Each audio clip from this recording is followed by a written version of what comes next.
Pada video kali ini, kita akan membahas tentang nasihat salah seorang ulama Aceh, sebelum para pejuang Aceh melawan kafir Belanda.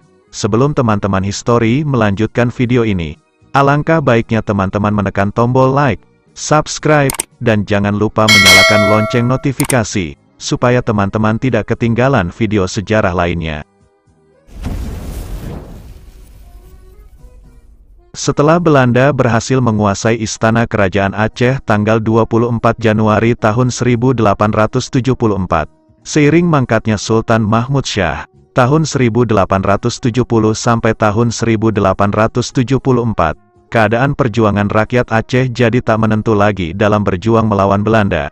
Di tengah situasi yang tak menentu itu, diadakanlah sebuah perundingan rahasia antara petinggi kerajaan Aceh dengan para ulama, yang dinamakan Perundingan Lamsi. Perundingan yang dipimpin oleh Panglima Polem ini, membicarakan strategi perjuangan selanjutnya melawan kafir Belanda.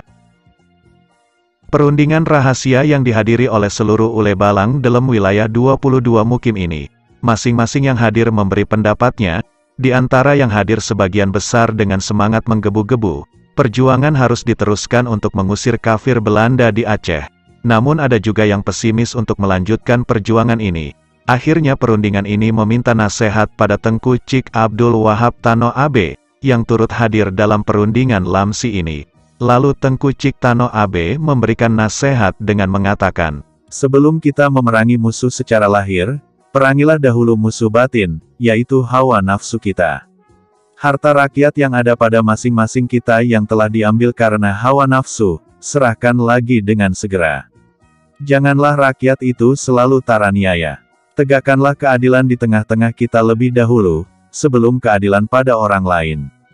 Dari itu taubatlah toku-toku dahulu, sebelum mengajak rakyat memerangi kompeni. Kalau tidak juga dikembalikan harta-harta rakyat yang diambil dengan jalan yang tidak sah, yakinlah, bahwa rakyat itu akan membelakangi kita, dan kita akan tersapu bersih dari Aceh ini seperti yang sudah-sudah. Kalau yang saya minta ini tidak dihiraukan, maka, yakinlah toku-toku akan berperang dengan saudara sendiri, kata Tengku Cik Tano AB. Nasihat Tengku Cik Tano AB itu, langsung dikuatkan oleh Toku Panglima Polem yang memimpin perundingan Lamsi.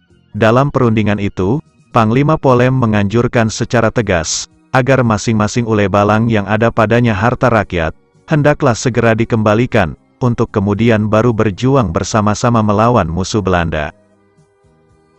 Sekian video kali ini, jika ada yang salah, silakan komen di bawah, sampai jumpa di video selanjutnya.